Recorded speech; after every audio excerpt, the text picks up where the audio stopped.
Honourable viewer, আগের ভিডিওতে আমি মানকি পক্স অথবা এমপক্স ভাইরাস নিয়ে কথা বলেছি। সেখানে আমি বলেছি গ্লোবাল প্রেজেন্স স্ট্যাটাসটা কেমন, বাংলাদেশের প্রাদুর্ভাব এখনও যে হয়নি সেটি বলেছিলাম, এবং আমি একটা ছবি দেখিয়ে বলেছিলাম যে পক্সের প্যাটার্নগুলো কেমন হয়, কোথায় কোথায় ডিস্ট্রিবিউশন হয়, কেমন হয়। আজকে আমি এই রোগটা কীভাবে ডায়াগনোসিস করতে হয় এবং এর ঘরে বসে সমাধানটা কী, অথবা কীভাবে এখান থেকে আমরা পরিত্রাণ পেতে পারি তার সতর্কতামূলক ব্যবস্থা নিয়ে একটু কথা বলবো।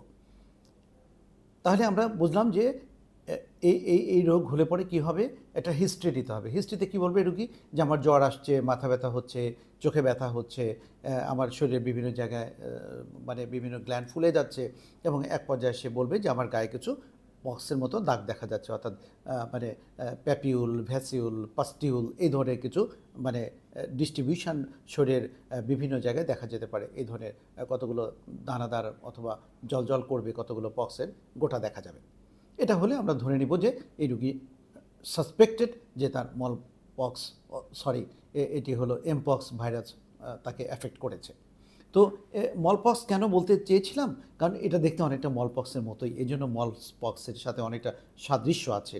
তো এখন এটা তো হয়ে গেল, এর কোনো ল্যাবরেটরি ইনভেস্টিগেশনের খুব একটা প্রয়োজন নেই।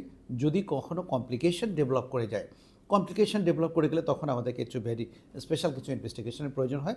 একেবারে স্বাভাবিকভাবে যে কোনো ভাইরাস ডিটেক্ট করতে গেলে আমাদের কী করতে হয়, আরটিপিসিআর করতে হয়। কিন্তু আরটিপিসিআরের খুব একটা এখন অ্যাভেলেবিলিটি আমাদের দেশে ওই রকমভাবে হয়নি এই ভাইরাসের ক্ষেত্রে, অন্তত যেহেতু আমাদের রোগটা এখনও বাংলাদেশে চলে আসেনি। এরপরে কথা হলো কি, আমার ডায়াগনোসিস ক্লিনিক্যালি বুঝতে হবে। তাহলে ট্রিটমেন্টটা কীরকম, একটা জেনারেল ট্রিটমেন্ট। রুগী যখন ডায়াগনোসিস হয়ে যাবে আমরা বুঝতে পারবো রুগীকে কী করতে হবে। কমন ফর্মুলা হলো এই রুগীকে একটা আইসোলেটেড এরিয়াতে রাখতে হবে, ওকে সবার সাথে মিশতে দেওয়া যাবে না, কারণ এটি সোয়াচে একটা রোগ। সুতরাং তাকে একটা আইসোলেটেড এরিয়াতে রাখতে হবে। কতদিন পর্যন্ত, 7 থেকে 14 দিন অথবা 21 দিন পর্যন্ত তাকে আইসোলেটেড রাখতে হবে।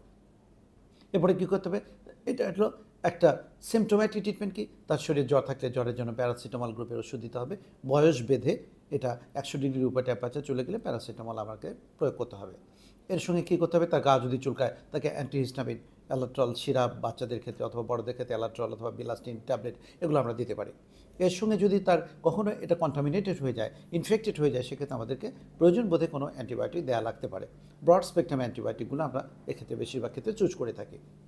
এছাড়া যদি তার ক্ষেত্রে দেখা যায় প্রচুর পরিমাণে পানি খাওয়াতে হবে, তাকে একটু দেখা যাবে একটু কুল এনভায়রনমেন্টে রাখতে হবে, যেন চুলকানি না হয় বা ওই ধরনের সমস্যাগুলো না হয়। এরপরে কী আসতে পারে, তারপরে যদি তার কোনো কমপ্লিকেশন ডেভেলপ করে যায়। কমপ্লিকেশন কী হয়, সাধারণত এ ধরনের ভাইরাস অ্যাফেক্টেড হলে ব্রেনে মেনিনজাইটিস হয়, এনকেফালাইটিস হয়, চোখে কী হয়, চোখে একটা ইনফেকশন হয়, হার্টে কী হয়, কার্ডাইটিস হয়, লাঞ্চে নিউমোনিয়া বা এ ধরনের সমস্যা হতে পারে। তাহলে এই ধরনের সমস্যা হয়ে গেলে তখন কিন্তু অবশ্যই আপনাকে হসপিটালাইজ করতে হবে। মোদ্দা কথা হলো, আবারও বলছি, prevention is better than cure. যখনই সাসপেক্টেড হয়ে যাবে আমাদের এই এতগুলো কথা মেনে চলতে হবে। আসার কথা হলো, বাংলাদেশে আলহামদুলিল্লাহ এখন পর্যন্ত এই ভাইরাসের কোনো রোগী পাওয়া যায়নি। তারপরেও আমি ব্যাপারগুলো একটু আপনাদেরকে অ্যাওয়্যার করে দিলাম।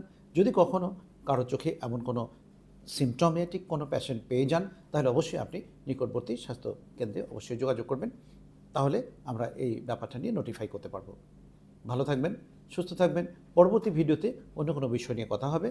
আমি doctor Rafiqul Islam, associate professor. মূলত আমি মেডিসিন, নিউরোলজি এবং পুষ্টি নিয়ে কাজ করে থাকি।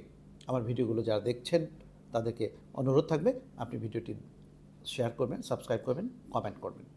আল্লাহ হাফেজ।